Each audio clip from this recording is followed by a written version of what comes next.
अस्सलामुअलैकुम and a very good morning. Espresso में आपको एज यूजुअल हम खुशामदीद कहेंगे। मैं हूँ अरमला हसन। पहले सोच लें आप अपना नाम लेना है कि मेरा खैर मैं हूँ इमरान हसन। सॉरी इस उम्मीद के साथ कि आप बिल्कुल ठीक ठाक हैं और हमारा तो वीकेंड आने ही वाला है, मतलब एक दिन बाकी है और वक्त बड़ी तेजी से गुजरा है। और अच्छी बात यह है कि इस वक्त मौसम कुछ हद तक तब्दील हो रहा है। अब दो बड़ी खबरें मौसम के हवाले से। हमारे यहाँ थोड़ी खुशगवार वाली तब्दीली है, यानी कि लाहौर में या इस्लामाबाद में या पंजाब में।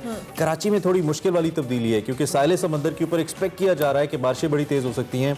और मुझे बड़ा ही दुख हो रहा था, कुछ लोग रात को मैं न्यूज़ देख रहा था परेशान हुए पड़े हैं कि ज्यादा बारिशें होंगी तो कहीं पानी उनकी दुकानों में ना चला जाए, खतरा है। और इस हवाले से महकमा मौसमियात ने खबरदार भी किया। इस पर हमने डिटेल बात करनी है क्योंकि कराची में जब भी बारिश होती है बेचारे कराची वाले बड़ी मुश्किल में आ जाते हैं, क्योंकि इंतजामिया ने कुछ किया कराया होता है नहीं और एंड पे आके सफर जो करती है वो पब्लिक करती है। हमारी इनफैक्ट इस पॉजिटिव नोट पे हम शुरू करें कि अल्लाह करे नुकसान ना हो ज्यादा। उसके अलावा एक खबर आप बताने वाली थी, बताइए फिर हम हेडलाइंस की जाने। मैं बस घबरा रही थी सुबह सुबह, तो इमरान ने कहा कि आपने घबराना नहीं है, पेट्रोल की जो कीमतें हैं वो बढ़ने की समरी चली गई है, 5 रुपए 25 सिर्फ 5 रुपए बढ़ेगा, लेकिन फिर भी कोई बात नहीं, हम नहीं घबरा रहे हैं और हम आपको भी घबराने नहीं। और आप इस बात के लिए भी तैयार रहे कि हुकूमती तर्जुमान फिर बता रहे होंगे कि नहीं फिर भी इंडिया से सस्ता, इंडिया से सस्ता और इंटरनेशनली बढ़ गया। आपने फिर भी फिक्र नहीं करनी, दुनिया भर में सब कुछ महंगा तो आप भी महंगा सब कुछ ले, ऐसा ही होता है। इंडिया से भी सस्ता और न्यूजीलैंड से भी सस्ता है। आप बस लगता है ऐसे खबरें आएंगी। हर पे बात करते रहेंगे जी। हेडलाइन से स्टार्ट करते हैं आज का प्रोग्राम। हुकूमत और नून लीग आमने सामने। वजीर आजम का नून लीग के दौर में तामीर होने वाली सड़कों में बड़ी करप्शन का दावा, तहकीकात का ऐलान। करप्शन इल्जामात पर नून लीग का जवाबी वार। ओपोजिशन लीडर शहबाज शरीफ ने बरतानवी अदालती फैसले को अपनी बड़ी कामयाबी करार दे दिया।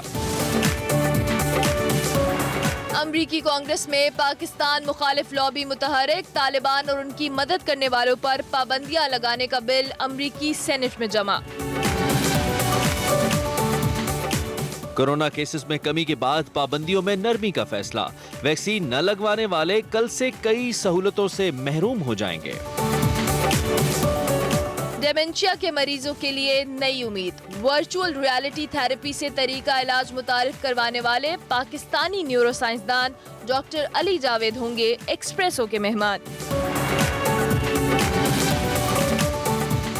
थर के गुलकार नूर मोहम्मद ने 8 साल से क्यों नहीं गाया, जानिए सेगमेंट सफर है शर्त में।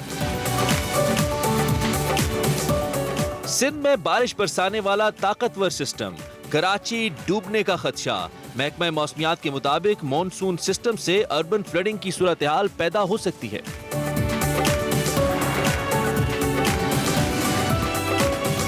हेडलाइंस आपने जानी। आज इंटरनेशनल गेस्ट भी हमारे शो का हिस्सा होंगे, न्यूरो साइंटिस्ट हैं, उनसे आज हमने डिटेल में बात करनी है डेमेंशिया के हवाले से, लेकिन उसके साथ साथ चूंकि पॉलिटिकल हैपनिंग्स भी और इंटरनेशनल एरिना पे बहुत कुछ हो रहा है, तो आपको बताते हैं आज की बड़ी खबर में।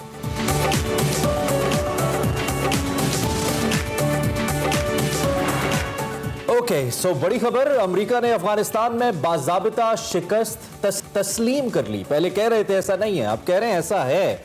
अमेरिका ने अफगानिस्तान में 20 साल की जंग हारी, 20 साल जंग लड़ा और हारी, ये कहना चाहिए। अमेरिकी chairman joint chief of staff general Mark मिलिकाउस ऑफ आर्म्ड फोर्सेस कमेटी में बयान, उनका अभी से कुछ देर पहले ही बयान सामने आया है। उन्होंने कहा कि 20 दिन या 20 माह में शिकस्त नहीं हुई, जंग इन शराइत पर खत्म नहीं हुई, उन शराइत पर खत्म नहीं हुई जिनके हवाले से उन्होंने कहा कि तालिबान के खिलाफ अमेरिका चाहता था, और जंग स्ट्रेटेजिक नाकामी भी उन्होंने करार दी।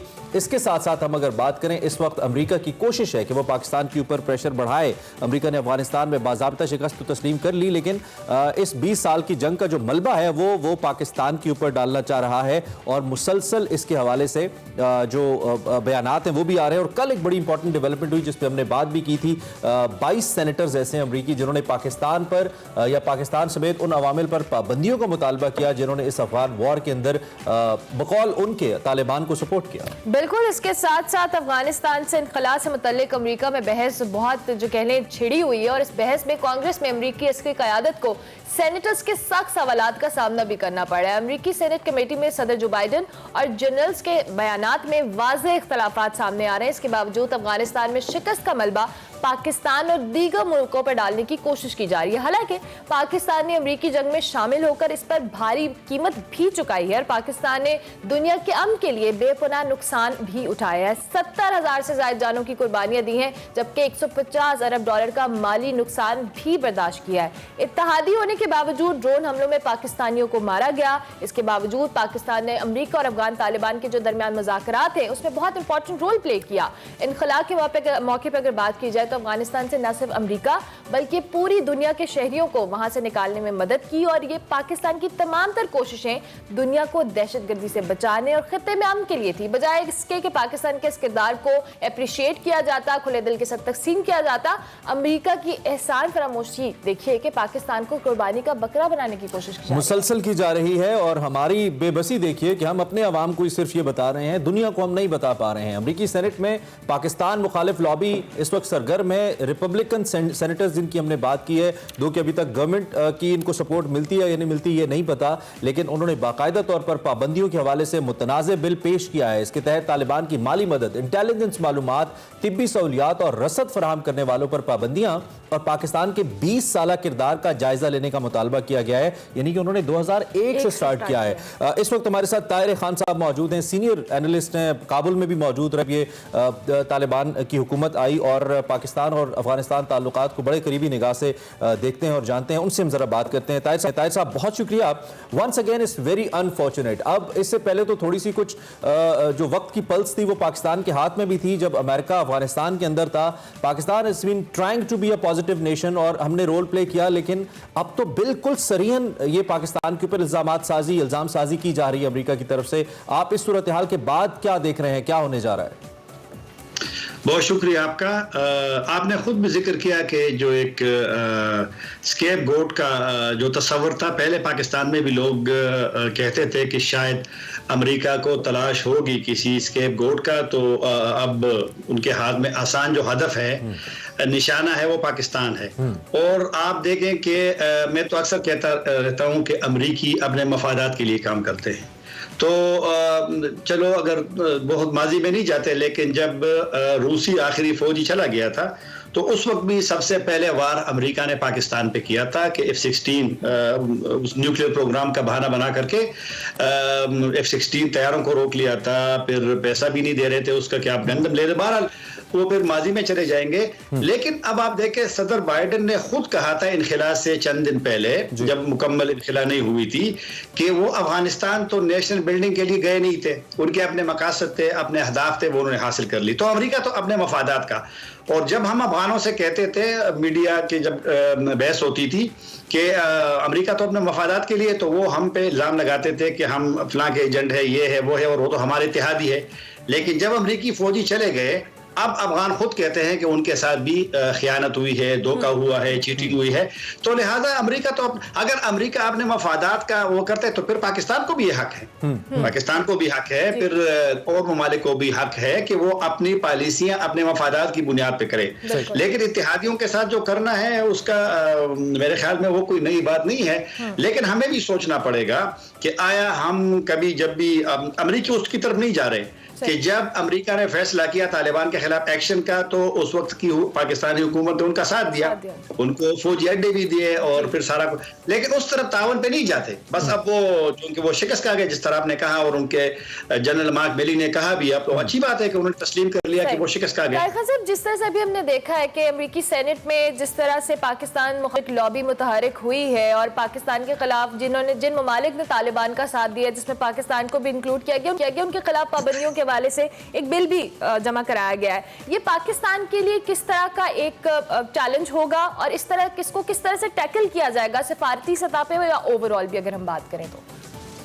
चैलेंज तो बहुत बड़ा रहेगा अगर ये मंजूर होता है बिल, क्योंकि बदकिस्मती से अमेरिकी इसी बिल में जो मैंने पढ़ा है, आप लोग भी पढ़ा होगा, उन्होंने बिल्कुल तालिबान को पाकिस्तान के साथ ब्रैकेट किया है और हर जगह पे पाकिस्तान का जिक्र है। हालांकि पॉलिसियां तो अमेरिकी खुद बनाते रहे अफगानिस्तान में, उनका आना भी गलत था। अमेरिकियों को तो बरतानिया की वहां पे नाकामी और फिर सोवियत यूनियन की वहां पे नाकामी, सोवियत यूनियन भी उस वक्त सुपर पावर था और सेंट्रल एशियन अभी जो आजाद ममालिक है उनका हिस्सा थे, मशरकी यूरोप उनका हिस्सा था, लेकिन वो शिकस्त खा गए थे और वहां से चले गए थे। तो लेकिन अमेरिकियों ने गलती कर दी है और अब मुझे नहीं पता कि अमेरिका को कौन से अहदाफ थे, मकासद थे जो उन्होंने हासिल किए हैं। ये तो मजमूई पाकिस्तान में बिल तो ये भी कह रहा है कि वहां पे जो अमेरिकी असलहा है उसको भी वापस लेना चाहिए, यानी कि दोबारा से ये जो सेनेटर्स हैं ये रेफर कर रहे हैं कि शायद एक और ऑपरेशन किया जाए। दूसरी जानिब इससे पहले अमेरिका खुद ही मुज़ाकरात का ख्वाहिशमंद था, पाकिस्तान ने फैसिलिटेट किया उनको और बड़ा पॉजिटिव रोल प्ले किया पाकिस्तान ने, और उसके बाद अब ऐसा नहीं कहा जा रहा कि पाकिस्तान अफगानिस्तान हुकूमत की मदद या मुआवनत के लिए बात करे, ऐसा कहा जा रहा है कि पाकिस्तान तालिबान की मुआवनत कर रहा है या उनकी मदद मांग रहा है। तो ये इंटायरली एक गलत परसेप्शन है। लेकिन यहाँ पे सवाल ये है कि पाकिस्तान अपना मुकदमा अब लेके जाए कहाँ? अमेरिका तो खुद से सुपर पावर है, खुद ही फैसले करता है, खुद ही अपनी गलतियां करता है और दूसरों पर डालता है, तो इसका फैसला कहाँ पे होता है साहब? हाँ, ये आखिर आपके सवाल का आखिरी हिस्सा अहम है, क्योंकि अब हमें भी सोचना पड़ेगा पाकिस्तान को कि आज हमारे दोस्त जो है, बड़े करीबी दोस्त, वो हम उनको भी कन्विंस करने में शायद हमें भी मजीद कोशिश करनी पड़ेगी। एक तो मेरा जो ख्याल है कि पाकिस्तान में बदकिस्मती से जो अपोजिशन और हुकूमत का हर वक्त एक सिलसिला होता है, नेशनल इश्यूज पे भी मध्य पार्लियामेंट में बहस नहीं हुई अफगानिस्तान के, बल्कि बहस होनी चाहिए थी। अब जो नई डेवलपमेंट अफगानिस्तान में हुई है, तालिबान की हुकूमत बन गई है, ये नहीं हो रहा, तो लिहाजा दुनिया में भी हमारे मौक़िफ़ को शायद उस तरह वजन नहीं दिया जाता। दोस्त ममालिक जो है, अब देखें सऊदी अरब का बयान आया चंद दिन पहले उसके वजीर खारिजा का, जब वो न्यू दिल्ली में थे, कि तालिबान, दाइश और अलकायदा पर उनको तशवीश है। इन्होंने सऊदी वजीर खारिजा ने तालिबान, दाइश और अलकायदा को ब्रैकेट किया, सबको एक।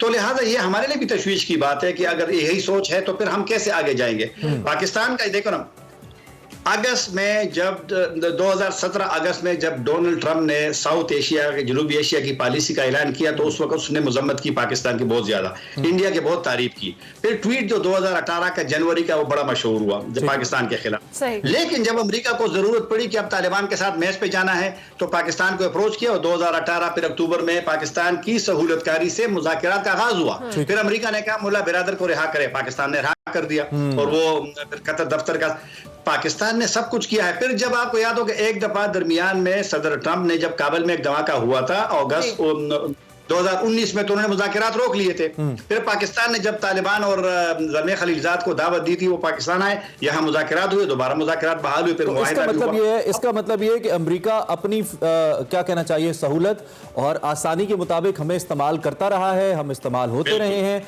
और अब जब उसको और कुछ नहीं मिल रहा अपनी शिकस्त का मलबा डालने के लिए, तो वो पाकिस्तान के ऊपर मलबा डाल रहा है। लेकिन अमेरिका मस्ट रियलाइज, हम ना तो वियतनाम है, ना तो हम इराक हैं, ना हम सीरिया है, ना हम कोई ऐसा मुल्क है। अमेरिका को ये रियलाइज करना चाहिए, और हम करवाएंगे तो होगा ऐसी। ताहिर साहब, thank you very much for your precious time की, और आपका एनालिसिस भी अच्छा, बहुत शुक्रिया। ताहिर खान, सीनियर जर्नलिस्ट, हमें इस हवाले से अपने ख्यालात से आगाह इस पर हमने और भी बात करनी है, लेकिन अभी एक ब्रेक लेंगे, ब्रेक के बाद हाजिर होंगे। आप देखते रहिए Express. Welcome back to Expresso. बात करें अफगानिस्तान की सूरत हाल के हवाले से। हमने पाकिस्तान से ताहिर साहब हमारे साथ मौजूद हैं, उनका पर्सपेक्टिव जाना, और अब हमें बिलाल लाखानी साहब अमेरिका वाशिंगटन डीसी से ज्वाइन करें, जहां पे हम ये जानते हैं कि इस वक्त डीसी में क्या सूरत हाल है। बिल्कुल Bilal, thank you very much for joining us in espresso, and हमारी तरफ से गुड मॉर्निंग। आपकी तो मॉर्निंग नहीं है, बट स्टिल। अच्छा, कल अभी हम अफगानिस्तान की सिचुएशन के हवाले से भी बात कर रहे थे, बड़ी लेटेस्ट डेवलपमेंट ये रही कि वहाँ पर रिपब्लिकन्स ने जो एक बिल जमा करवाया, जिस तरह से अफगानिस्तान के जो तालिबान के फेवर करें, जो ममालिक हैं इंटरनेशनली, उनको पाबंदी लगाने का ऐलान किया गया। व्हाट डू यू थिंक कि अभी तो ये ऑपोजिशन की जानिब से बिल पेश किया गया है, क्या चांसेस है कि डेमोक्रेट्स या जो हुकूमती अरकान है वो उसके फेवर में देखेंगी, और जो पाबंदी लगाने के चांसेस हैं वो किस हद तक बढ़ जाएंगे? ये बिल जो है बुनियादी तौर पे पाकिस्तान के बारे में नहीं है, ये तालिबान के बारे में है कि अमेरिका को जो है वो तालिबान के ऊपर सैंक्शंस डालनी चाहिए। और ये जो 22 रिपब्लिकन सेनेटर हैं, ये उन्होंने बाइडेन एडमिनिस्ट्रेशन के ऊपर जो है प्रेशर डालने के लिए ये बिल उन्होंने डाला है सामने, क्योंकि बाइडेन जो है वो तालिबान से बातचीत कर रहा है आईसिस के खिलाफ एक्शंस लेने के लिए। इसमें पाकिस्तान का नाम बिल्कुल कुछ जगहों पे मौजूद है, लेकिन इस बिल का पास होने का कुछ ज्यादा चांस नहीं है। ये एक सनसनीखेज एक कहानी बन गई है पाकिस्तान के अंदर, और पाकिस्तान की हुकूमत में कुछ लोगों ने भी इसके ऊपर ओवर रिएक्ट करा है। स्टॉक मार्केट ने भी ओवर रिएक्ट करा है, 908 पॉइंट जो है वो गिरी थी। ये एक बहुत ही ओवर रिएक्शन है पाकिस्तान के अंदर। ये बिल जो है वो कहीं ज्यादा आगे नहीं जाएगा। हाँ, ये जरूर है कि अमेरिका की हुकूमत इस बिल को इस्तेमाल करेगी पाकिस्तान के ऊपर प्रेशर डालने के लिए कि वो तालिबान के साथ जो है वो नहीं खड़े रहें और वो पूरी दुनिया के साथ जो है वो एक यूनाइटेड फ्रंट में खड़े रहें तालिबान के खिलाफ। ठीक है बिलाल, अगर बिल इन केस पास ना भी हो, लेकिन बाइडेन एडमिनिस्ट्रेशन का भी पाकिस्तान को लेकर परसेप्शन को खास अच्छा तो नहीं है। वो पहले भी कहते हैं और वो बार बार ये बात कहते हैं, और जो ही वो थोड़े से उनको थोड़ी सी आसानी होती है वो पाकिस्तान को नीचा दिखाना शुरू कर देते हैं। एक तो ये है और दूसरा, हम अगर इस वक्त इंटरनल सिचुएशन की अफगानिस्तान की बात करते हैं तो ये बिल उस लिहाज से भी एक पॉजिटिव डेवलपमेंट नहीं होगी, बजाय इसके कि एक ह्यूमन क्राइसिस से अफगानिस्तान को निकाला जाए। अगर अमेरिका पाबंदियों की तरफ जाता है तो ये बहुत बड़ा ह्यूमन क्राइसिस हो सकता है। तो इसको अमेरिका नहीं देख रहा क्या? कोई ऐसा ख्याल मौजूद नहीं है यहाँ पे अमेरिका के अंदर? देखिए, बहुत मुश्किल चीज है ये चीज कहना, लेकिन नहीं मौजूद अमेरिका के अंदर। वो नहीं केयर करते कि अफगानिस्तान के अंदर जो इंसानी और इक्तिसादी बहरान आएगा वो अमेरिका समझता है कि अब इनका मसला नहीं है, क्योंकि अगर अफगान हुकूमत जो उन्होंने बिठाई थी अगर वो होती तो फिर अमेरिका कहता कि चलें ठीक है हमारा मसला है। अब वो कहते हैं कि भाई हमारा मसला नहीं है, हम अफगानिस्तान से निकल रहे हैं, आप जाने और आपके पड़ोसी जाने। और वो पड़ोसी जो हैं वो पाकिस्तान है और ताजिकिस्तान है और ईरान वगैरह हैं। तो अब ये हमारा ही मसला है, बिल्कुल जिस तरह 80s की दहाई में अमेरिका जो है वो उस वक्त पे जो रशिया जो है वो वापस चले गया था अपने ट्रूप्स लेके, और अमेरिका ने भी बोला कि भाई हम वापस जा रहे हैं, अब ये आपका मसला है। तो बिल्कुल यही सिलसिला आगे आ रहा है। जहां तक बाइडेन एडमिनिस्ट्रेशन का पाकिस्तान के ऊपर एक टफ स्टांस लेना है वो यही है कि अब इतनी बुरी शिकस्त हुई है उनको तालिबान के हाथों के, अब उनको किसी ना किसी को तो उनको ये जो जिम्मेदारी है इसका बोझ जो है वो डालना होगा किसी के ऊपर। और पाकिस्तान जो है वो एक फैक्टर है, लेकिन वो सख्त तरीके से पाकिस्तान से भी नहीं पेश आ सकते, क्योंकि उनको पता है कि उन्हीं को बातचीत करनी पड़ेगी तालिबान से आगे जाके, और पाकिस्तान भी एक इम्पोर्टेंट प्लेयर है इस पूरे कॉन्टेक्स्ट। हमारे वजीर खारजा की 1-on-1 मुलाकात हुई थी फॉरेन सेक्रेटरी ब्लिंकन से, अमेरिका के हवाले से बातचीत भी हुई थी अफगानिस्तान के बारे में, और जिसमें ये बात तय की गई थी कुछ ही दिन पहले कि दोनों ममालिक राब्ते में भी रहेंगे और ये जो नई सिचुएशन इवॉल्व हो रही है इस पर बातचीत भी करते रहेंगे। लेकिन उसके कुछ ही दिन के बाद इस तरह की सूरत हाल सामने आना, फिर जो बाइडन का पाकिस्तान के प्राइम मिनिस्टर से बात न करना, और प्राइम मिनिस्टर का ये कहना कि जो बाइडन है वो एक बिजी आदमी है, तो इस सारी सूरत हाल के बाद आपको नहीं लगता कि कहीं ये सिचुएशन फिर मिस हैंडल हो सकती है? और इन केस अगर मिस हैंडल होती है तो इसका नुकसान पाकिस्तान को तो यकीनी तौर पे होगा क्योंकि हमारा इमीडिएट नेबर है। क्या अमेरिका को इसका नुकसान नहीं होगा? अमेरिका के वो 20 साल एक बार फिर जाया नहीं होंगे जिसके अंदर उसने बड़े पैसे लगाए, बड़े अपने फौजियों को मरवाया, बड़ी दुनिया को परेशान रखा? इसको आप कैसे देख रहे हैं? बिल्कुल, मेरी पाकिस्तान के जो फॉरेन मिनिस्टर हैं शाह महमूद कुरैशी साहब, उनसे मेरी मुलाकात हुई थी न्यूयॉर्क में, और मैंने भी उनसे यही सवाल पूछा था। तो उन्होंने ये कहा कि ये एक गौर फिक्र की बात है कि जब मैं उनसे मिलता हूँ प्राइवेटली कमरों में तो वो पाकिस्तान की बहुत तारीफ करते हैं और कहते हैं कि पाकिस्तान ने एक बहुत अहम किरदार अता फरमाया है, लेकिन जब वो पब्लिक में जाते हैं तो फिर वो मुकर जाते हैं, वो इस किस्म की बातें नहीं करते। और ये एक बहुत इंटरेस्टिंग चीज है, ये अमेरिका के साथ भी हो रही है और बाकी ममालिक के साथ भी हो रही है। इसमें देखिए, पाकिस्तान के बारे में बात करना, अच्छी बात करना जो है वो अभी पॉलिटिकली पॉपुलर नहीं है दुनिया में, स्पेशली अमेरिका के अंदर, क्योंकि अभी एक शिकस्त हुई है और यहाँ एक परसेप्शन है कि पाकिस्तान जो है वो तालिबान के साथ खड़ा रहा है। और इसी वजह से बाइडेन एडमिनिस्ट्रेशन जो है वो पाकिस्तान के ऊपर प्रेशर अभी रखेगी। अगेन मैं आपको वापस से कह रहा हूँ, ये आपको थोड़ा सा शॉक लगेगा, लेकिन अमेरिका अब केयर नहीं करता। 20 साल में जो हुआ वो हुआ, अब वो आगे बढ़ने के लिए तैयार है, वो पीछे देखने के लिए तैयार नहीं। और पाकिस्तान अब पीछे की कहानी है, आगे की कहानी नहीं।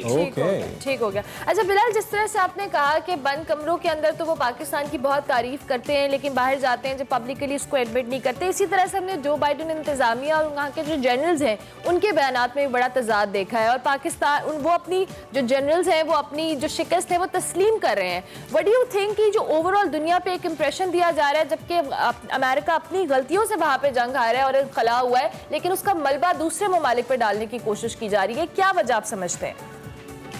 आई मीन सबसे स्ट्रेट फॉरवर्ड जवाब तो इसका यही है कि वो अपने ऊपर लेना नहीं चाहते।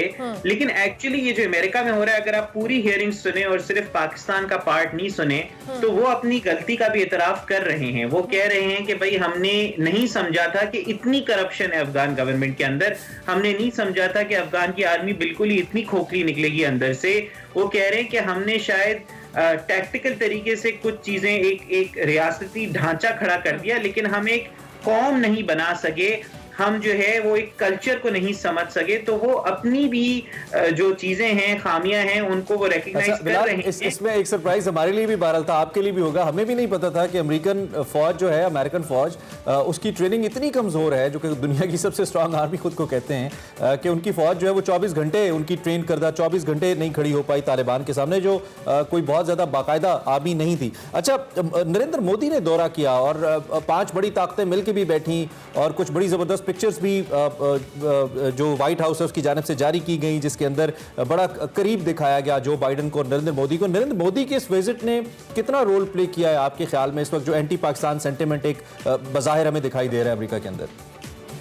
बिल्कुल, ये एक डेफिनेटली एक पार्ट था। और एक्चुअली जो बाइडेन साहब, जब मैंने आपको ये कहा ना कि अब अमेरिका अफगानिस्तान के बारे में केयर नहीं करता, तो क्यों नहीं करता? क्योंकि अब वो चाइना के बारे में केयर करते हैं। बाइडेन एडमिनिस्ट्रेशन चाहती है कि अब हम अफगानिस्तान से निकलें और चाइना के बारे में फिक्र करें, क्योंकि अब चाइना जो है वो उनका असल कंपटीशन है और इसीलिए वो इंडिया से दोस्ती कर रहे हैं। और जो क्वाड भी जो है, जो जापान और ऑस्ट्रेलिया के साथ भी इसीलिए बन रहा है ताकि चाइना के खिलाफ जो है वो एक फ्रंट जो है वो खड़ा हो। और पाकिस्तान को जो वो जाते जाते वो इस तरीके से जो लफ्जी बमबारी जो होती है वो इसीलिए होती है क्योंकि हम चाइना के भी दोस्त हैं।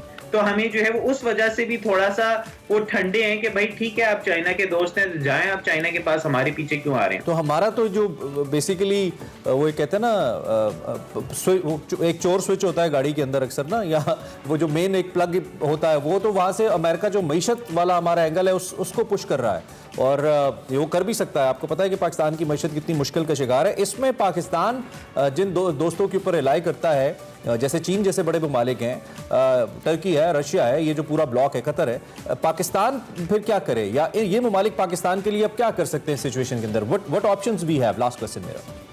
देखें, अमेरिका जो है वो IMF की जो चाबी है वो अपने हाथ में रखता है और अभी शौकत तरीन साहब वाशिंगटन आने वाले हैं IMF से और थोड़ी सी रिलैक्सेशन लेने के लिए। तो अमेरिका के पास इस चीज में तो बिल्कुल पावर है, लेकिन उनको पता है कि अगर अभी पाकिस्तान में और जो है वो चीजें डिस्टेबलाइज हुई तो अफगानिस्तान के लिए सूरत हाल बहुत ही आउट ऑफ कंट्रोल हो जाएगी। तो शायद अमेरिका भी इतना प्रेशर नहीं एग्जर्ट करेगा, लेकिन अमेरिका कह रहा है कि भाई अगर आप चाहते हैं, अगर आप खुश हैं कि तालिबान अफगानिस्तान में आए तो जाएं, फिर आप अपने दोस्तों से मांगे, हमारे पास क्यों आ रहे हैं, हम तो तालिबान के दुश्मन हैं। तो वो अमेरिका जो है वो अपनी स्टांस जो है वो बहुत क्लियर कर रहा है। पाकिस्तान को अभी भी चाइना और अमेरिका दोनों को साथ साथ लेके चलना जरूरी है, क्योंकि पाकिस्तान ये अफोर्ड नहीं कर सकता कि वो सिर्फ और अल्टीमेटली मुझे लगता है कि we have missed that certain flight जिसमें हम अमेरिका को उसका रियलाइज करवा सकते हैं कि हाउ इंपॉर्टेंट वी आर, लेकिन वी स्टिल डिड दैट। हमने माजी से नहीं सीखा और इसीलिए अब अमेरिका फिर हमें आके दिखा रहा है। But thank you for joining us all the way live from Washington DC और अपना तजिया हमारे सामने रखने का शुक्रिया। ब्रेक लेंगे, ब्रेक के बाद हाजिर होंगे, आप देखते रहिए Express. Welcome back to Expresso. बात करेंगे कुछ कोरोना के हवाले से। तो कोरोना के खिलाफ बिलाखिर गवर्नमेंट की हिकमत अमली कामयाब होने लगी है। मुल्क भर में कोविड केसेस की शरह में वाज़ेह कमी भी नजर आ रही है। कोरोना वायरस के फैलाव में कमी के बायस NCOC ने 1 अक्टूबर से इस्लामाबाद, रावलपिंडी, कोयटा, पेशावर, मुजफ्फराबाद और सकर्दू समेत 8 शहरों में पाबंदियां मजीद नरम करने का फैसला कर लिया है। ताहम 40% जो कम वैक्सीनेशन वाले इलाकों में बंदिशें लगाने का सिलसिला भी जारी रहेगा। वैक्सीन ना लगवाने वालों को खबरदार किया गया है कि अगर आपने 1 अक्टूबर से वैक्सीन ना लगवाई तो पाबंदियां आप पर मजीद सख्त कर दी जाएंगी। और इसके साथ साथ अगर बड़े शहरों में बात की जाए तो जाली कोरोना सर्टिफिकेट बनाने वाली जो चंद लैब्स हैं, चंद हज़ार रुपए के एवज जो वैक्सीन लगवाए बगैर कोरोना सर्टिफिकेट दिए जा रहे थे, जिन लैब्स में इंतजामिया ने इस्लामाबाद में कार्रवाई करके जाली सर्टिफिकेट बनाने वाली 2 लैब्स को बंद कर दिया है। मतलब ये भी होना था। इसी माफिया ने बरतानिया में मुकीम लीगी कायद जो नवाज शरीफ साहब हैं, उनका पिछले दिनों में पाकिस्तान में कोरोना सर्टिफिकेट बना दिया था, जिसके बाद वैक्सीनेशन के अमल पर कई सवाल उठाए जा जा रहे थे। इस सूरत हाल पे बात कर लेते हैं। हमारे साथ सरबराह corona task force doctor Ataur Rahman साहब हैं। उनसे ज़रा बात करते हैं और उनसे पूछते हैं कि वो हमें क्या बता पाएंगे। डॉक्टर साहब गुड मॉर्निंग, बहुत शुक्रिया आपने हमें ज्वाइन किया। अच्छी खबरें हैं माशाल्लाह, अच्छा काम हुआ है अब तक और अल्हम्दुलिल्लाह 2 के अब बात हुई हैं, लेकिन उतनी नहीं हुई जितनी दुनिया में हुई हैं ओवरऑल, तो अच्छा है। वैक्सीनेशन प्रोसेस के हवाले से हम अगर आपसे जानना चाहें कि इस वक्त क्या हम एक अच्छी पेस के ऊपर जा रहे हैं, इत्मीनान बख्श शरह है वैक्सीनेशन की, आप समझते हैं कि इसमें मजीद इसको पेस अप करने की ज़रूरत है? जी अस्सलाम वालेकुम, बिस्मिल्लाहिर्रहमानिर्रहीम। इस वक्त बहुत अच्छी शरह से जा रहे हैं। कोई 10 लाख 15 लाख डोजेस रोज़ाना वैक्सीनेशन लगाई जा रही हैं और इस रफ्तार से कई करोड़ डोजेस हर महीने लग रही हैं, तो ये बहुत अच्छी रफ्तार है। इसमें जो सिर्फ जो एक बॉटलनेक जो हो सकती है वो अवेलेबिलिटी ऑफ वैक्सीन्स हैं कि मुहैया होती हैं या नहीं होती, लेकिन जैसे जैसे सप्लाई मिल रही है वैसे वैसे वैक्सीन्स लगाई जा रही हैं पूरे मुल्क में, तो बहुत कामयाब रहा है। NCOC वाकई मुबारकबाद का मुस्तहिक है कि जिस अंदाज से इन्होंने कंट्रोल किया है पाकिस्तान में, इसके मुकाबले में आप हिंदुस्तान और दूसरे ममालिक में देखें जहाँ एक क़यामत का समा था, तो अल्हम्दुलिल्लाह बावजूद इसके कि हमारा हेल्थ सिस्टम इतना मजबूत नहीं है, लेकिन इस एरिया के अंदर हम बहुत कामयाब रहे हैं। यूरोप और अमेरिका के जैसे ममालिक के मुकाबले में भी बहुत ज़्यादा कामयाब रहे हैं। अच्छा डॉक्टर साहब, जिस तरह से आपने कहा ऑब्वियसली गवर्नमेंट ने बहुत कोशिशें की, NCOC की कोशिशें, डॉक्टर्स हैं सारे फ्रंट लाइन पे रहे सारी सिचुएशन में, लेकिन अब ये जो जाली सर्टिफिकेट्स वाला मामला है, ऑब्वियसली गवर्नमेंट ने एक एफर्ट की है, इतने अरसे से कोशिशें की जा रही हैं, उसमें इस तरह के मामला होने से एक जो कह लें रिलायबिलिटी है या ऑथेंटिक होना, उस पर डाउट्स आ जाते हैं। सो इसके लिए क्या मैकेनिज्म बनेगा कि जो जाली सर्टिफिकेट बनाने वाला माफिया है इन पे कंट्रोल किया जाए? इसका एक ही जी जी जी जी इसका एक ही अच्छा मैकेनिज्म है, वो ये कि स्टिंग ऑपरेशंस करने चाहिए गवर्नमेंट को, जिसमें मुख्तलिफ शहरों के अंदर भिजवा के जाली सर्टिफिकेट्स जो लेबोरेटरीज हैं वहाँ से बनवाने की कोशिश करनी चाहिए, और जो तैयार हो और जाली सर्टिफिकेट दें फौरन उनको अरेस्ट कर लेना चाहिए और लेबोरेटरीज को सील कर देना चाहिए, क्योंकि इसके बगैर कोई तरीक़ाकार नहीं है इसको रोकने का, और ये सिलसिला अभी चल रहा है, रुका नहीं है।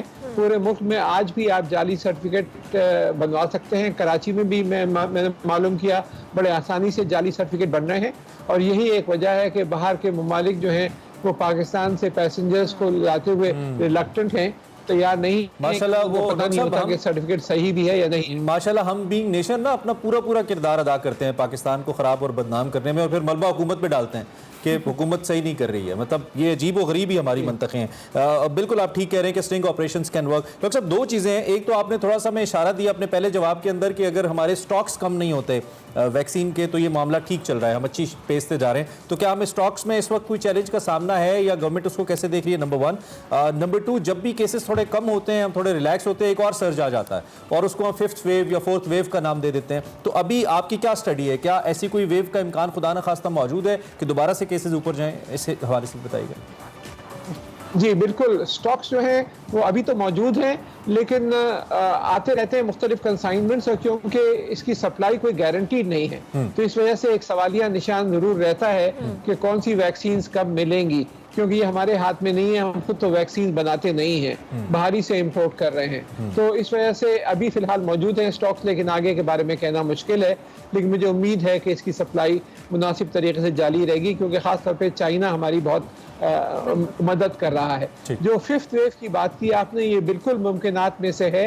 हर 3-4 महीने बाद नई म्यूटेशन ऐसी आ जाती हैं जो पुरानी वेरिएंट्स को दबा देती हैं, और जब तक दुनिया में ये है, और दुनिया की अभी तक 80% आबादी जो है या उससे भी ज़्यादा वैक्सीनेट नहीं हुई है, तो इसका मतलब है, और ये अगर आप देखें तादाद, तो जो टोटल नंबर है वो फैल रहा है, कम नहीं हो रहा दुनिया में। जो लोग सफ़र कर रहे हैं कोविड से, उनकी तादाद फैल रही है। तो जब तक ये दबता नहीं है दुनिया में, और जब तक आप इसको 10% या 20% से कम नहीं कर देते इसकी तादाद जो कोविड पेशेंट्स की है, जब तक इसकी चांसेस बरकरार रहेंगे। ठीक है डॉक्टर साहब, आखिर में चूंकि अब कोरोना तो कुछ हद तक कम हुआ है, लेकिन डेंगू दोबारा सर उठा रहा है, और हमें मालूम है कि हमने बड़ा आज से कम 2-3 साल पहले हमने बड़ा भुगता है, बड़ा एक डेंजरस फ्रंट के ऊपर हमने इसको कंटेस्ट किया, इसको हमने रोका, लेकिन अभी दोबारा से, और ख़ास तौर पे आपके शहर इस्लामाबाद के अंदर भी, इधर लाहौर में भी, दीगर जगहों पे भी केसेस आ रहे हैं, रिपोर्ट हो रहे हैं, पेशावर में भी इनफैक्ट बहुत ज़्यादा है। इस पर ज़रा हमें आप क्या अपडेट कर पाएंगे, कहाँ खड़े हैं हम डेंगू को लेकर?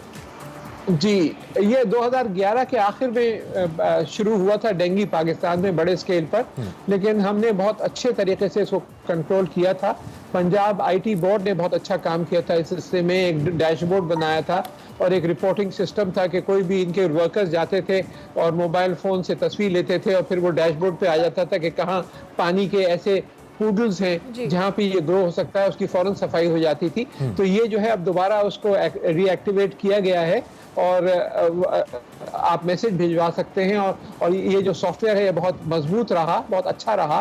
तो मुझे यकीन है कि इसको इंशाल्लाह दोबारा हम कंट्रोल कर लेंगे, क्योंकि पहले इससे कहीं ज़्यादा शिद्दत से डेंगू आ चुका है, अब दोबारा आ रहा है तो दोबारा कंट्रोल कर लेंगे। ठीक हो गया, बहुत शुक्रिया डॉक्टर साहब कि आपने अर्ली इन द मॉर्निंग हमें ज्वाइन किया, तो डेंगू के हवाले से कहा। और अभी भी चांसेस हैं आप लोग वैक्सीनेशन ज़रूर करवाएं, क्योंकि गवर्नमेंट ने सख्ती कर दी है 1 अक्टूबर से, यानी कल से आप पे मजीद जो पाबंदियाँ लगा दी जाएंगी अगर आप वैक्सीनेटेड नहीं है। ये आप एज ए नेशन जाली सर्टिफिकेट ना बनवाएं, आप अपना डेथ सर्टिफिकेट बनवा रहे हैं, खुदा न खास्ता हम दोनों को कोविड हुए तो हमें पता है कि कितना लीथल है ये।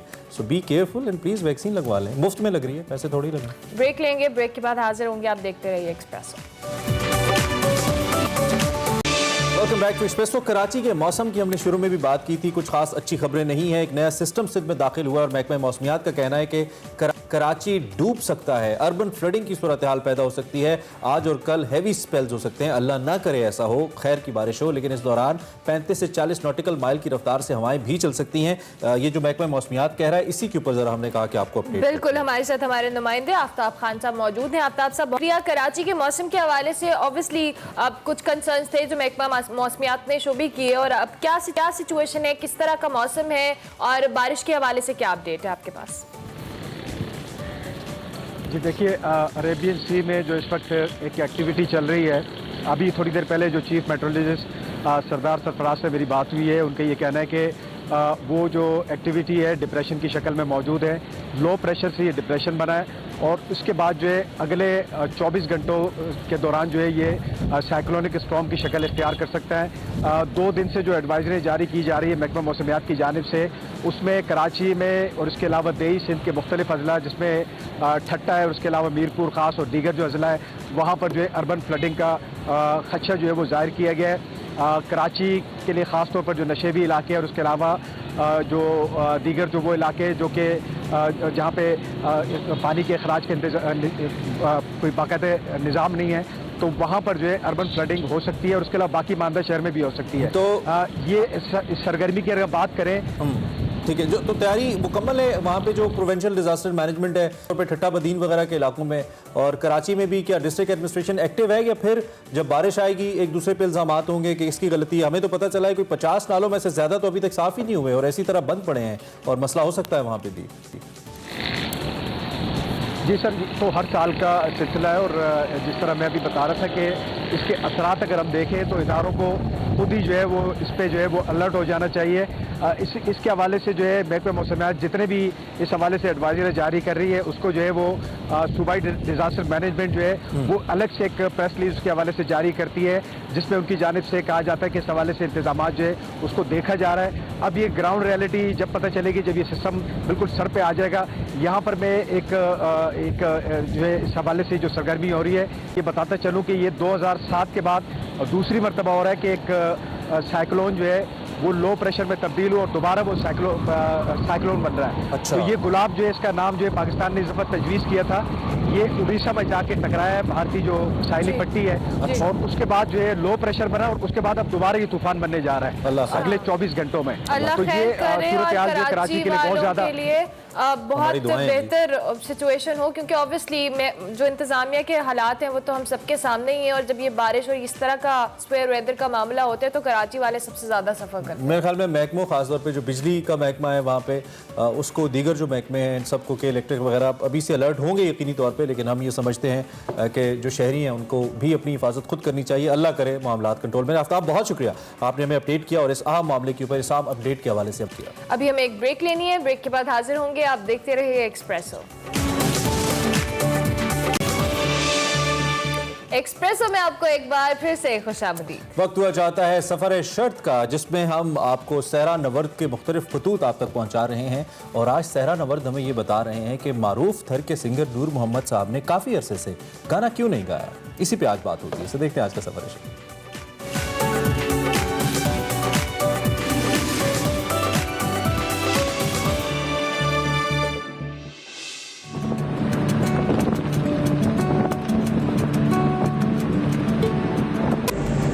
मिट्टी से निकले हैं तकरीबन पौना घंटा हो गया है और अभी तक कोई कुछ नहीं। एक छोटा सा गांव आया है इस सड़क पे, हम एक मखसूस गांव है जहाँ पे जा रहे हैं और एक छोटा सा गांव आया था, उसके अलावा कोई आबादी नहीं, कोई इंसान नहीं, कोई, बल्कि इस रोड पे तो कोई चैन परिंद भी हमें नजर नहीं आ रहा।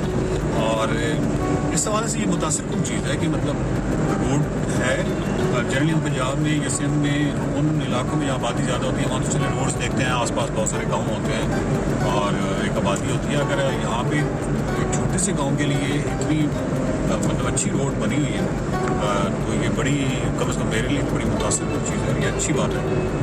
अगर टूरिज़्म जो थर में है उसके लिए भी ये चीज़ें कितनी एक्सेसिबल है और कितनी आसानी से वो कहीं भी जा सकता है। आप ज़रा रोड देखिए कितनी कमाल रोड।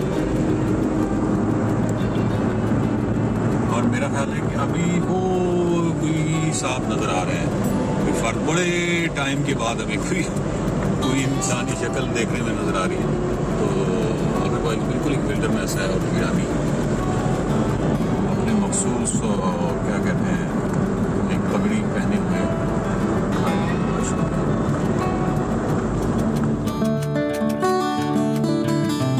नाज़रीन, इस वक्त मैं हूँ थार में और थार में एक दूर अफ्तादा एक गांव में आया हूँ मिट्टी से ट्रैवल करते हुए यहाँ पे। और यहाँ एक एक्चुअली फ़नकार के बारे में मालूम हुआ था और वो फ़नकार जो हैं उनके बारे में मालूम हुआ कि वो काफ़ी गुर्बत में हैं और उनकी जो पेटी है और उनका जो वो तबला और या ढोल है वो सारा बिक चुका है। और इस हवाले से बस आपको मालूम है कि हम आम आदमी की जो कहानी है वो आपको बताते हैं। तो यहाँ पे अभी बच्चों ने बताया कि ये उनका घर है और हम उनसे मिलेंगे, उनसे ज़रा बातचीत करेंगे। और ये सहरा नवर्द का एक ख़त है आपके नाम और ये तमाम ख़त जो हैं वो उनके नाम हैं जो थर नहीं आए। और ये तमाम ये अब ज़रा इस ख़त का देखिएगा कि ये ख़त आपको क्या बताता है कि थर की दूर अफ्तादा एक जगह पे यहाँ पे म्याऊं म्याऊं की ना हर तरफ आवाज़ें आ रही थी। तो मैंने बच्चों से पूछा तो उन्होंने बताया कि ये मोर है हर साइड पे और आपको मालूम है कि थर जो है वो मोरों की वजह से मशहूर है। अभी हम उन फनकार से जाके मिलते हैं।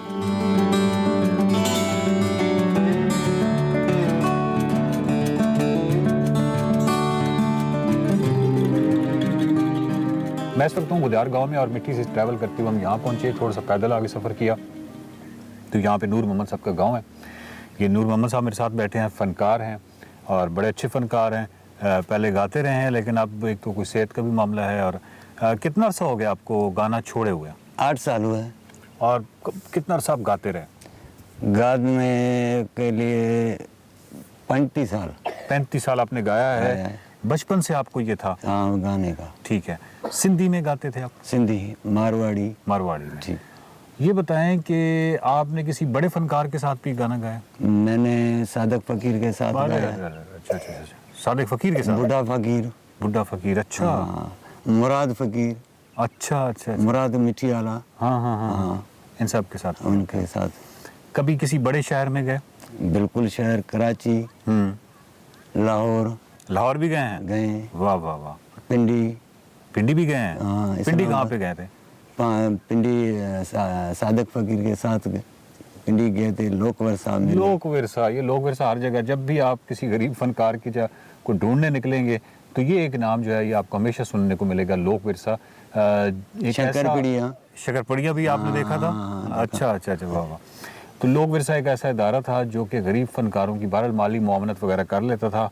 हमें ये बहुत हैरान कुन लगता है कि एक ऐसा इदारा जो कि कौमी इदारा है, आर्ट और कल्चर से रिलेटेड है, एक ऐसे इदारे को हम अमूमी तौर पे सफ़ेद हाथी समझते हैं। आप ये बताइए कि आपने कभी टीवी पे या रेडियो पे भी गाया है? रेडियो पे गाया है, टीवी पे अभी नहीं गया। अच्छा, टीवी पे नहीं गया, रेडियो पे आप गा चुके? हैदराबाद गाया है। मिट्टी का सर्टिफिकेट है। अच्छा। वो कहाँ है?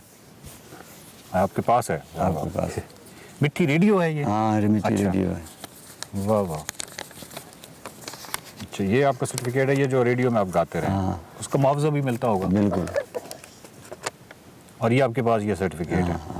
नाज़रीन, ये हैरान कुन तौर पे मेरे लिए बड़ा ही सर्टिफिकेट हैरान कुन है। आप इससे गुर्बत का भी अंदाज़ा लगाएं, फ़नकार की कसम पुरसी का भी अंदाज़ा लगाएं कि ये पाकिस्तान ब्रॉडकास्टिंग कॉरपोरेशन मिट्टी इस पर लिखा हुआ है और वोकलिस्ट हैं नूर मोहम्मद, और इन्होंने इनकी डेट ऑफ ब्रॉडकास्ट है 19/3/2006, यानी आज से 14 साल पहले आपने गाया, और उसमें आपकी 6:10 से 7 बजे तक यानी शाम को आपकी परफॉर्मेंस थी, और आपको आपके 3 आइटम्स थे। बिल्कुल। एक आइटम जो था उसके उन्होंने आपको 300 रुपए दिए। हाँ, ठीक है, 300। कोई बात नहीं। तो इसका मतलब ये टोटल फीस जो थी आपकी 900 रुपए। 900 रुपए एक फनकार को मिले, 2006 में मिले, और आज भी वो सीने से लगा के ये सर्टिफिकेट को बैठा हुआ है फ़ख्र से। और आपको यकीनन फ़ख्र होता होगा। बिल्कुल बिल्कुल। आपने रेडियो के लिए गाया है। सिर्फ 6 बजे से 7 बजे तक 1 घंटा, 3 आइटम्स, 900 रुपए, एक आइटम के 300 रुपए, पाकिस्तान ब्रॉडकास्टिंग कॉरपोरेशन मिट्टी। तो इससे अंदाज़ा लगाइए कि एक फ़नकार की क्या। तो आपका अभी आप 8 साल से नहीं गा रहे? नहीं। लेकिन अगर हम आपसे एक दरख्वास्त करें कि कुछ आप हमें मारवाड़ी में सुना दें जी, और उसका थोड़ा सा फिर तर्जुमा बता दें कि क्या आपने गाया है। हाँ, हमारे बहुत सारे नाजरीन हैं ना जो लाहौर से हैं, इस्लामाबाद से हैं, तो वो इस ज़ुबान को समझते नहीं हैं। बिल्कुल बिल्कुल। अगर आप थोड़ा सा। ये मारवाड़ी गीत है। जी जी। वो भाई को बहन गाती है। भाई को बहन कहते हैं, ठीक है। बहन बीरो याद आवे रे, मिन्ना धानड़ लोन भावे रे, बीरो याद आवे रे, मिन्ना धानड़ लोन भावे रे, अरे मोरे रे माताड़े माँ, मिन्ना बीरो याद आवे रे, अरे मोरे रे सैयल माँ, मिन्ना बीरो याद आवे रे, बीरे रे करणी है मिन्ना करे गया पराई रे, बीरे रे करणी है मिन्ना करे गया पराई, हूँ तो घूंघटिए में लिखे लिखे हूँ जो मारे बिरैया, हूँ तो घूंघटिए में लिखे लिखे हूँ जो मारे बिरैया। इसका कुछ बताएं कि ये जो आपने अभी गाना गाया इसका कोई तर्जुमा थोड़ा सा। तर्जुमा यही है, जो बहन थी ना, वो बहन को भाई शादी की थी, ठीक है। तो भाई का बिछड़ा हुआ। बिल्कुल है। वो बिछड़े में गाया है, तो बीरो ये बहन ने गाया है। बहन ने गाया, भाई की मोहब्बत की। वाह वाह वाह। तो वो क्या कहती है कि मैं भाई को याद करती हूँ, मेरा आने ले जाए। अच्छा, मुझे ले जाए और मैं उसको याद करती हूँ। ये एक जुदाई का वो है। वो कहती है तो बीरे के कारण ही है, हम पराई होगी, मैंने एफजे में ये कहा ना दिए ना, वो बीरे के लिए। अच्छा, बीरे के कारण ही है मैं होगी पराई, वो तो घूंघटी में लिखे लिखे जो आ रे बीरा, वो जॾहिं असांजे थर में घूंघटी जेका निकाब आहे, निकाब में ॾिसे थी मुंहिंजो बीरो केॾी महिल थो अचे। तो ये आप कोई थोड़ा सा सिंधी में भी हमें सुनाएंगे? बिल्कुल बिल्कुल, सिंधी में सुनाएंगे।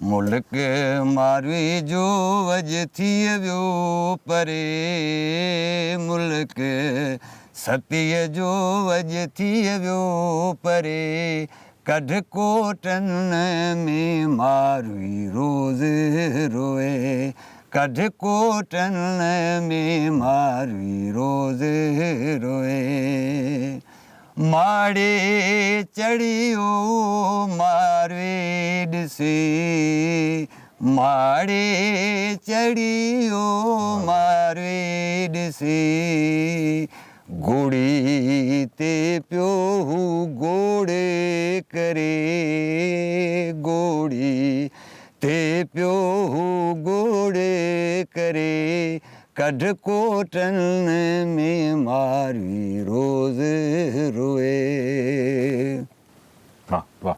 नंगर पार कर। डेजर्ट की जो आवाज़ है, सहरा की आवाज़ है नाज़रीन, आपने उसमें देखा कि एक कूक होती है, एक दर्द होता है, और वही नूर मोहम्मद के गले में है। लेकिन ये दर्द ऐसे नहीं आता। यकीनन इनकी सफरिंग बहुत ज़्यादा है। आप इससे अंदाज़ा लगाएं कि जिस सर्टिफिकेट को वो सीने से लगा के फिरते हैं वो आज से 14 साल 15 साल पुराना 900 रुपए की एक दहाड़, आप उसको समझ लें कि 900 रुपए की दहाड़ लगी थी। आज भी उनके लिए ये फ़ख्र का मकाम है कि उन्होंने वो 900 रुपए कमाए थे या वहाँ पे परफॉर्मेंस दी थी। तो ये मामलात हैं हमारे फ़नकारों के साथ, और हमारा एक कौमी इदारा यकीनन होना चाहिए, और है ऑलरेडी है, उसको बहुत एक्टिव होना चाहिए इस तरह के फ़नकारों के लिए, ताकि इनकी कोई माली मामलात और वो सिलसिला जारी रह सके। मेरे ख्याल है 8 साल से जब से आपने ये छोड़ा है तो उसके बाद आपकी माली वाला मामलात तो और ज़्यादा ख़राब होगी। पहले जो माली मामलात वजीफ़ा ही नहीं मिलता है, जो दूसरा आजकल का दौर का जो फनकार है उसका वजीफ़ा है, हमारा ही नहीं, आपका नहीं है।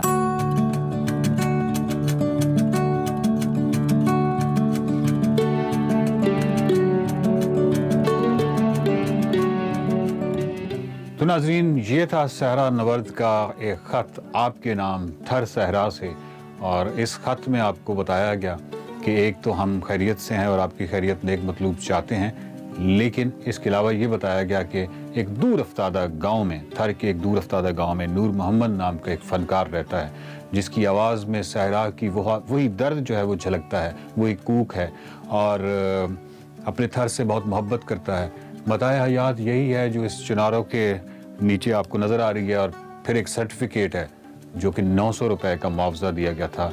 मिठी रेडियो स्टेशन पे इन्होंने परफॉर्मेंस दी थी आज से 16 साल पहले, वो इसको सीने से लगा के बैठे हुए हैं। ये कहानियाँ हैं थर की जो खतूत की, आप इसको ख़त ही समझें, एक ख़त के ज़रिए आप तक पहुँचाई जाती हैं।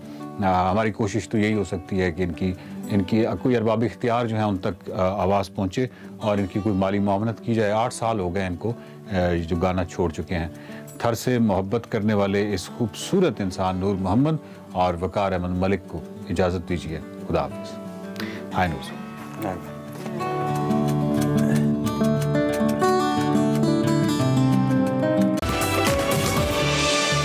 Welcome back to Espresso. और अब बात करते हैं डिमेंशिया की, जो एक ऐसी बीमारी है जिसका अभी तक दुनिया भर में इलाज दरियाफ्त नहीं हो सका, मगर इस मरज़ का शिकार अफराद उनके अंदर एक नई उम्मीद पैदा हुई है, और वो उम्मीद है वर्चुअल रियलिटी थेरेपी की, जिसको पोलैंड में रहने वाले Pakistani neuroscientist doctor Ali Javed और लाहौर में रहने वाले computer scientist doctor Suleman Shahid ने तैयार किया है। इन दोनों साइंटिस्ट का ये कहना है कि वर्चुअल रियलिटी थेरेपी से जो नताइज निकले हैं वो इंतहाई हौसला अफजा हैं।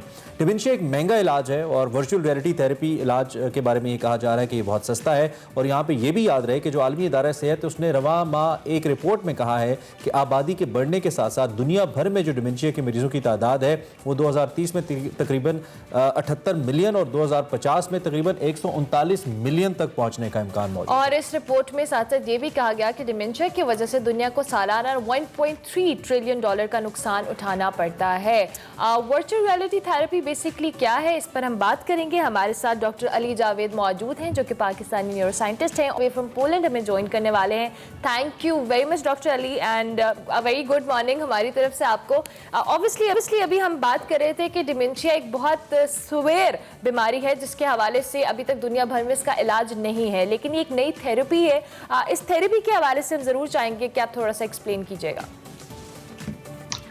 Thank you very much जी।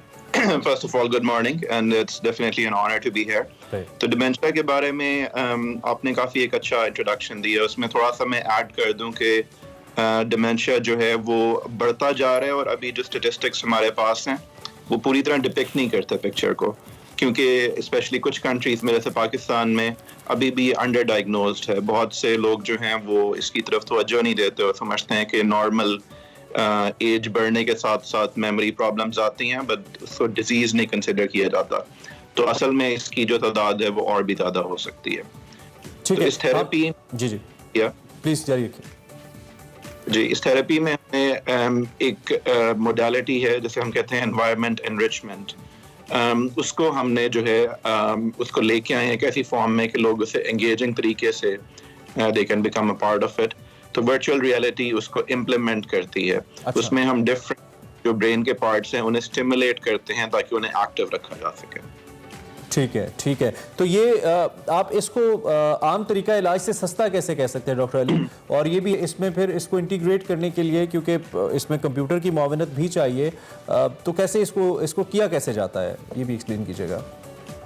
हाँ जी, इसमें आप ये कह सकते हैं कि एक दफ़ा जब इसका जो मॉड्यूल्स हैं जब वो डिज़ाइन हो जाते हैं और उसके बाद उन्हें एक वर्चुअल रियलिटी सेटिंग में जब लॉन्च कर दिया जाता है, उसके बाद इसमें फर्दर कोई एक्सपेंसेस नहीं होते, बिकॉज ये फार्माकोथेरेपी नहीं है, इसमें टैबलेट्स या पिल्स नहीं है जो कि आपको बार बार हर रोज लेनी पड़ती हैं। सिर्फ एक एनवायरमेंटल स्टिमुलेशन है कि उसमें आप पेशेंट को इस वर्चुअल रियलिटी में लेके जाएं और उन्हें ये स्टिमुलेशन जो है वो डेली बेसिस पे या वीकली बेसिस पे मिलती रहे।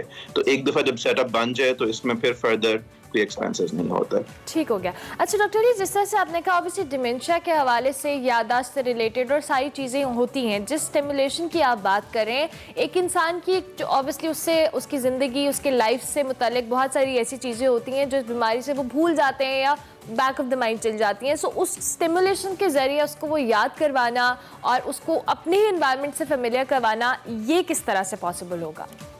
हाँ जी, तो एनवायरनमेंट एनरिचमेंट जो है उसके 2-3 कंपोनेंट्स होते हैं। उसमें यह कि आपने पहले तो पुरानी मेमोरीज को रिट्रीव करने के लिए उन्हें फेमिलियर सराउंडिंग दी जाती है। तो जैसे हम मॉड्यूल्स बनाए, उसमें एक मॉड्यूल जो है वो खाना काबा का है, एक मॉड्यूल जो है वो ग्रेट वॉल ऑफ चाइना का है, एक मॉड्यूल इजिप्ट का है। तो ये ऐसी जगह हैं जहाँ पे बहुत से लोगों ने पहले ट्रैवल किया हुआ है। तो जब एनवायरनमेंट में लेके जाते हैं तो हम पुरानी मेमोरी को रीएक्टिवेट करते हैं। उसके बाद उन्हें कांस्टेंट जो है वो आप कह लें कि ब्रेन एक्सरसाइजेस करवाई जाती हैं कि वो let's say along the wall of China वो वॉक कर रहे हैं, बीच में एनिमल आता है तो उन्हें कहा जाता है कि इसे रिकग्नाइज करें, इसकी डिफरेंट वॉइसेस एनिमल्स की प्ले की जाती हैं, उन्हें मैच करना होता है। तो एक कॉन्स्टेंटली एक ब्रेन एक्सरसाइज हो रही है after activating the previous memories. तो उस उन्हें स्टिमुलेशन मिलती है तो वो फिर बहुत अच्छा रिस्पॉन्ड करते हैं, वो नई मेमोरीज को भी अच्छे तरीके से रजिस्टर कर सकते हैं। ठीक है। और इसमें कितने % चांसेस होते हैं कि आपकी जो मेमोरी है वो रिट्रीव हो सकती है, यानी कि इसके रिजल्ट्स क्या हैं? आपने अगर इसको एक्सपेरिमेंटल बेसिस के ऊपर लॉन्च किया तो ये हम आपसे जानना चाहते हैं। पहले इसके बारे में जवाब दीजिएगा, देन आप नेक्स्ट क्वेश्चन। जी, तो हमने ये देखा है इसमें तकरीबन जो है 80 to 90% इसकी टॉलरेबिलिटी है कि पेशेंट अच्छे तरीके से इसे टॉलरेट कर सकते हैं, कोई साइड इफेक्ट्स नहीं आते। इन टर्म्स इफेक्टिवनेस, तो डिमेंशिया के लिए हम एक स्केल यूज करते हैं कॉग्निटिव असेसमेंट का, तो उस पर एक स्कोर दिया जाता है पेशेंट्स को। तो यूजुअली डिमेंशिया पेशेंट्स में वो 6 months के बाद उसमें 1 या 2 पॉइंट्स जो है वो कम हो जाते हैं। तो हमने ये देखा कि हमारी ट्रीटमेंट के बाद जितने भी पेशेंट्स थे उनमें कोई डिटेरियोरेशन नहीं हुई। इसका मतलब पेशेंट को हमने स्टेबलाइज कर लिया। और ये पहली ऐसी थेरेपी है नॉन फार्माकोलॉजिकल जिसमें टैबलेट्स नहीं यूज हो रही, जिसमें इसको इस तरीके से स्टेबलाइज किया जाता है। ठीक है, ठीक है। अच्छा, एक तो डॉक्टर अली हम अब तो इस थेरेपी के हवाले से बात करें, और definitely it's a great development if we see जो आपकी एफर्ट्स हैं या आपकी टीम के एफर्ट्स हैं वो बहुत ज़बरदस्त हैं, और वी फील रियली प्राउड कि आप इंटरनेशनली बैठे हुए हैं और पाकिस्तान का नाम ओबियसली आपके साथ जुड़ा हुआ है। आम जिंदगी के अंदर ओबियसली हमने इससे पहले जिक्र भी किया कि 2050 तक ये तकरीबन 139 मिलियन तक इसका जो नंबर है वो पहुंच सकता है इसके मुतासरीन का। तो आम जिंदगी के अंदर आप being doctor, being neuro scientist, क्या रिकमेंड करते हैं? हम अपनी क्या चीज़ें करें जिससे हम एक एक्सट्रीम से बच सकें इस बीमारी की, डिमेंशिया की? हाँ जी, डिमेंशिया के जो रिस्क फैक्टर्स हैं उसे आप 3 कैटेगरीज में रख सकते हैं। एक तो पहले ब्रेन इंजरी है, traumatic brain injury, road traffic accidents की वजह से जो होती है, उसमें फोकस नहीं किया जाता। छोटी मोटी कंकशंस जो होती हैं इवन स्पोर्ट्स के दौरान, वो भी एक रिस्क फैक्टर है डिमेंशिया का। एक और कैटेगरी जो है वो मेंटल हेल्थ से रिलेटेड है, जो स्ट्रेसफुल लाइफस्टाइल्स हैं, जो कि तवज्जो ना देना अपनी नफ्सियाती सेहत की तरफ, वो एक बहुत बड़ा रिस्क फैक्टर है। तीसरा जो कार्डियोवास्कुलर, जो डाइट से रिलेटेड रिस्क फैक्टर्स हैं। तो टू पुट इट सिंपली, अगर आप अपने ब्रेन को भी एक्टिव रखेंगे और अपनी फिजिकल लाइफस्टाइल को भी एक्टिव रखेंगे तो आप डिमेंशिया से जिस हद तक बच सकते हैं वो पॉसिबल हो सकता है। ठीक हो गया। डॉक्टर अली, जितनी आपने ये टाइप्स एक्सप्लेन की हैं डिमेंशिया की, आपने जो थेरेपी की हम बात कर रहे हैं, ये तमाम जो इस तरह के मामला हैं उनको केटर करेगी जो थेरेपी है, जितनी भी डिमेंशिया की हमने एग्जाम को डिस्कस किया। उसके साथ साथ जब हम एक इस प्रॉपर थेरेपी के वाले से, क्या ये एक्सेसिबल है हर एक के लिए कि लोग घर बैठकर या डिफरेंट हम फॉरम्स पे जाके इस थेरेपी से मुस्तफीद हो सकते हैं लोग? हाँ जी, ये दोनों क्वेश्चन आपके बहुत पर्टिनेंट हैं। तो पहले ये कि डिमेंशिया की डिफरेंट टाइप्स होती हैं, उसमें हर टाइप के लिए जो है ये अभी ट्राई नहीं की गई है। इसे हमने ट्राई की है जो अल्जाइमर टाइप डिमेंशिया होता है, ठीक है। अच्छा, और भी टाइप्स हैं, जैसे पार्किंसन के साथ भी डिमेंशिया हो सकता है, और भी डिफरेंट एग्जाम है फ्रंटोटेम्पोरल डिमेंशिया जो कि जिसमें बिहेवियरल प्रॉब्लम ज़्यादा होती हैं। तो ये इस ट्रीटमेंट में अभी तक हमने इसे अल्जाइमर माइल्ड जो केसेस हैं अल्जाइमर डिजीज के, उनके लिए यूज़ किया गया है और उनमें ये पाई गई है।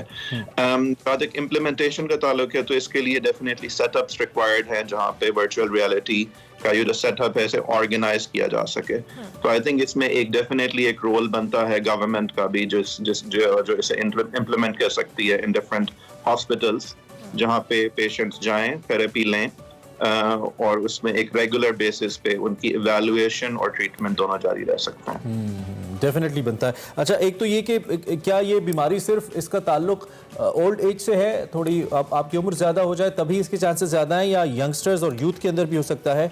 दूसरा, आपने जो थर्ड आपने फैक्टर बताया लाइफस्टाइल, वो आजकल ख़ास तौर पे मैं अगर अपनी सोसाइटी की और अपनी एग्जांपल लूँ तो वो बहुत ज़्यादा बुरा है, अच्छा नहीं है, जिसमें हमारी ईटिंग हैबिट्स अच्छी नहीं है, हमारे स्लीपिंग साइकिल्स बहुत डिस्टर्ब हैं। और ख़ास तौर पे मैं आपसे सोने के हवाले से पूछना चाहूँगा, या तो हम लोग कम सोते हैं, टाइम पे नहीं सोते हैं, और टाइमिंग्स के अंदर सोते हैं, इसका कितना इम्पैक्ट है जी आपकी दिमागी सेहत के ऊपर? जी, बहुत ज़्यादा इम्पैक्ट है। इनफैक्ट देखें, स्लीप के बारे में ये होता है कि डिफरेंट स्लीप साइकिल्स लोगों के होते हैं नेचुरली। कुछ लोग बहुत जल्दी उठते हैं, कुछ लोग देर से उठते हैं, लेकिन इन ईदर केस जो इम्पोर्टेंट ये होता है कि आपने अपनी नींद पूरी करनी है और एक स्ट्रेच में जो है मतलब 6 to 7 hours, कुछ लोगों को इससे ज़्यादा चाहिए, वो आपने डेफिनेटली पूरी करनी होती है। जब इसमें खलल आएगा या फिर जब आपके साइकिल्स जो है जिस तरह अडाप्ट किए हुए हैं उसमें रैपिड चेंजेस आएंगे तो वो एक बहुत बड़ा रिस्क फैक्टर है डिमेंशिया के लिए। इनफैक्ट अक्सर डिमेंशिया पेशेंट्स में हमने ये देखा है कि माइल्ड फॉर्म में उनकी स्लीप प्रॉब्लम्स बहुत ज्यादा होती हैं और अगर उनको केटर ना किया जाए, डील ना किया जाए तो फिर डिमेंशिया बहुत रैपिडली प्रोग्रेस करता है। ठीक हो गया। डॉक्टर अली, एंड पे चूंकि हम अवेयरनेस के हवाले से भी जरूर बात करेंगे, आपने कहा कि गवर्नमेंट का इसमें बड़ा इंपॉर्टेंट रोल होता है, उससे पहले लोगों में अवेयरनेस और डिफरेंट लोगों में जो हम कहते हैं कि लोगों को इस हवाले से आइडिया नहीं होता कि उनको अर्ली एज में या लेटर ऑन जाके इस तरह के प्रॉब्लम होते हैं, कोई मैसेज आप हमारे प्लेटफॉर्म से लोगों को देना चाहें? जी, दो मैं इसमें बातें करूंगा। फर्स्ट ये कि डिमेंशिया को आप ये ना समझें कि ये एक नॉर्मल एजिंग का पार्ट है। एज इसका एक रिस्क फैक्टर है, लेकिन हेल्दी एजिंग भी हो सकती है। बहुत से जैसे बाहर रहते हुए मैंने ये ऑब्जर्व किया कि डिमेंशिया का ऑनसेट यूजुअली 80s में होता है यहाँ पे पेशेंट्स में, पाकिस्तान में वो ऑलरेडी 60s में हो जाता है। तो इससे ये जो है एक इन्फ्लुएंस ली जा सकती है कि यहाँ पे लाइफस्टाइल का जो स्टाइल है पाकिस्तान में वो डेफिनेटली एक रिस्क फैक्टर के तौर पे सामने आ रहा है, इसलिए बहुत अर्ली डिमेंशिया हो जाता है। सेकेंड, अर्ली होता है लेकिन उसको ट्रीट नहीं किया जाता यूजुअली जब क्योंकि डिमेंशिया में साथ साथ न्यूरॉनल लॉस हो रहा है। जब न्यूरॉनल लॉस एक दफा हो जाएगा तो फिर इसको स्टेबलाइज करना या उसको ट्रीट करना बहुत मुश्किल है। तो अगर आप अर्ली स्टेज पे इंटरवेंशन के लिए न्यूरोलॉजिस्ट के पास जाएंगे तो वो फिर डिफरेंट थेरेपीज से, फॉर एग्जांपल ये वर्चुअल रियलिटी जो अभी आई है, इससे हम इसे स्टेबलाइज कर सकते हैं early stages. Right, Dr. Ali Javed, thank you very much for joining us all the way live from Poland। और बहुत ही ज़बरदस्त ये आपकी काविश है वर्चुअल रियलिटी थेरेपी जो कि आप लेकर आए हैं, और इससे आपने न सिर्फ डिमेंशिया के मरज़ के इलाज को आसान बनाया है बल्कि इकोनॉमिकल भी बनाया है आम आदमी के लिए। Great service to humanity I believe, और अल्लाह करे कि इस मरज़ का शिकार कम से कम लोग हो। Thank you very much once again for joining us. अभी हम एक ब्रेक लेंगे, ब्रेक के बाद हाजिर होंगे, आप देखते रहिए एक्सप्रेसो।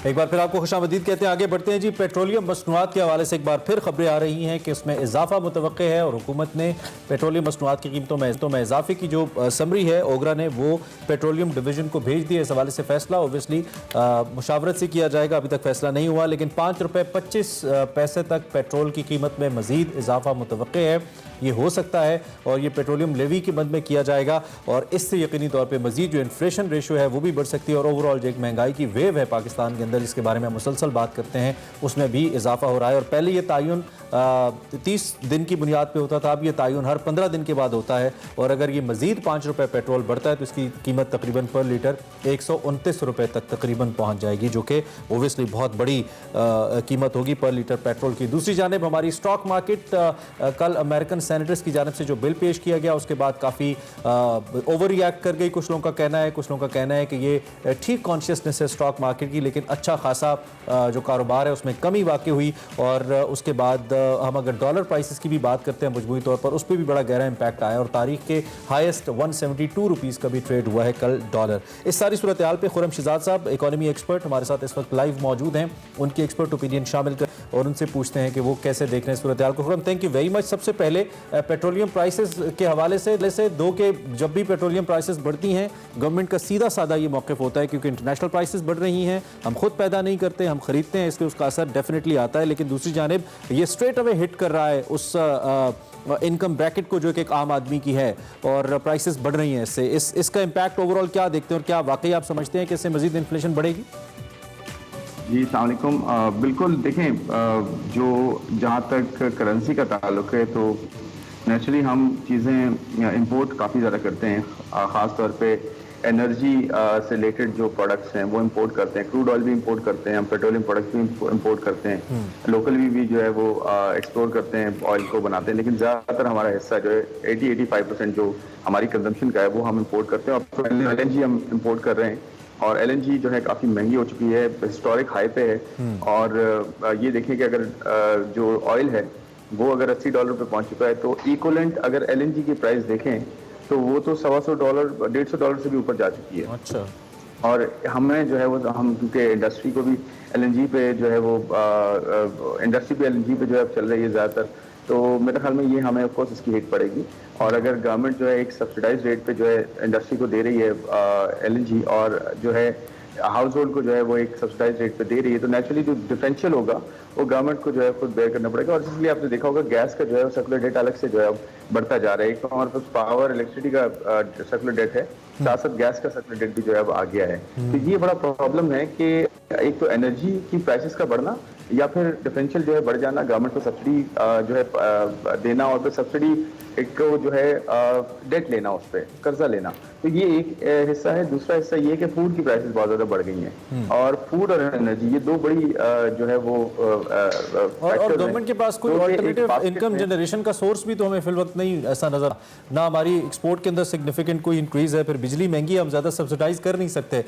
ये जो आपने अभी खुद ही रेफर किया फूड की तरफ, तो फूड आइटम्स कुछ की जो इम्पोर्ट है उसको बैन कर दिया गया है। इंपोर्टेड कार्स के ऊपर स्टेट बैंक के हवाले से कुछ बड़ी इंपॉर्टेंट डिसीजंस आए हैं जिसमें जो कार फाइनेंसिंग या ऑटो फाइनेंसिंग उसको खत्म किया गया है इंपोर्टेड गाड़ियों की, और ये सारा इस अमल का हिस्सा है कि इंपोर्ट बिल हमारा कम किया जाए। कोई इम्पैक्ट आप देखते हैं इसका आएगा हमारे इंपोर्ट्स के ऊपर?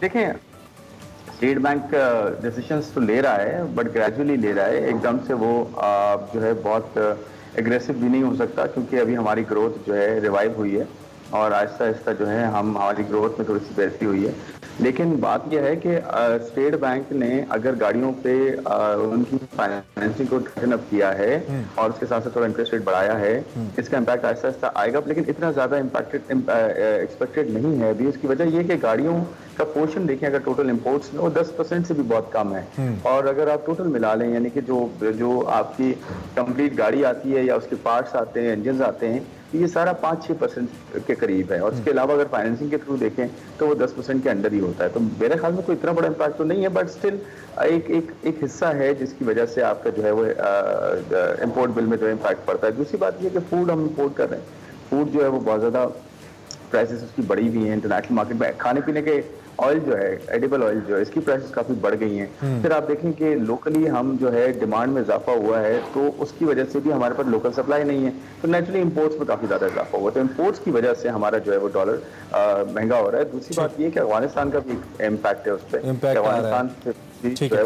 थोड़ा सा चूंकि मेरे पास 2 मिनट और हैं तो मैं चाहता हूँ हम ये जो टैक्स रिटर्न्स हैं, FBR ने आज इसकी आखिरी तारीख है और FBR की खबरें ही आ रही हैं कि FBR शायद इसको एक्सटेंड नहीं करने जा रहा है। और इस दफ़ा कुछ TV के अंदर इश्तारात भी हमें ऐसे नज़र आ रहे हैं जिसमें कहा जा रहा है कि जुर्माना पर डे के हिसाब से और सज़ा भी हो सकती है जो लोग रिटर्न्स फाइल नहीं करेंगे। अब तक जस्ट 1.6 मिलियन रिटर्न्स डिपॉजिट किए गए हैं सिर्फ 16,24 करोड़ की आबादी में से, जो कि बहुत ही कम नंबर है। 2 के FBR क्लेम कर रहा है कि उन्होंने जो टारगेट है उससे 132 अरब ज़्यादा जमा किए हैं फिस्कल ईयर के अंदर। तो आप इसको कैसी डेवलपमेंट देख रहे हैं? क्या ये ठीक होगा इसकी तारीख को ना बढ़ाना और इस पर महदूद रहना, चूँकि documented economy is very important, 2 के पैसे भी इंपॉर्टेंट पॉइंट है कि इन टर्म्स ऑफ मनी हमें क्या नजर आ रहा है, नंबर्स देखिए बात ये है कि देखिए ये मेरा नहीं ख्याल कि ये एक्सटेंशन नहीं होगी, वैसे इन प्रिंसिपल होनी नहीं चाहिए, बट उसके लिए आपको पूरा इंफ्रास्ट्रक्चर चाहिए, पूरा आपको एक फोर्स चाहिए, कैपेबिलिटी चाहिए, और लोगों को भी जो है आपने इस काबिल करना है कि वो आसानी से जो है रिटर्न जमा करवा सकें। तो जब आपके पास ये सब चीजें नहीं होंगी तो मेरा नहीं ख्याल आप ये सब कुछ कर सकते हैं, क्योंकि आपको एक्सटेंशन देनी पड़ेगी, होना नहीं चाहिए इन प्रिंसिपल, लेकिन आप उसके लिए कुछ इस तरह की काम करें कि जिसके साथ एक्सटेंशन ना देनी पड़े। दूसरी बात ये है कि लास्ट ईयर 3 मिलियन के करीब 2.7 मिलियन के करीब जो है तकरीबन रिटर्न जो है वो किए गए थे, और आज जो है वो 1.5 मिलियन भी नहीं है। तो देखिए प्रॉब्लम ये है कि आपके पास इंफ्रास्ट्रक्चर वैसा हो, लोगों की अवेयरनेस वैसी हो, इतनी आसानी से रिटर्न हाथ पे जमा करा सके कि आप उसको रेट ही ना बढ़ाएं, तो ये एक प्रॉब्लम है। तो मेरे ख्याल में मतलब अभी हम जैसे लोग भी जो है उनको भी प्रॉब्लम होती है। एक पॉइंट मैं ऐड करूंगा, जो टैक्स की बात कर रहे थे, और टैक्स जो है वो इंपोर्ट्स की वजह से बड़ा है। इंपोर्ट्स आपकी बड़ी है, 50% से ज्यादा है, वहां से टैक्स आता है, तो टैक्स यहाँ से डायरेक्ट टैक्स नहीं बढ़ा है, इंपोर्ट की वजह से टैक्स बढ़ा है। ठीक हो गया, thank you very much. Khurram Shahzad मौजूद थे, इकोनॉमी के ऊपर अपना तबसरा दे रहे थे। अभी हम एक ब्रेक लेंगे, ब्रेक के बाद हाजिर होंगे, आप देखते रहिए Express. Welcome back to espresso.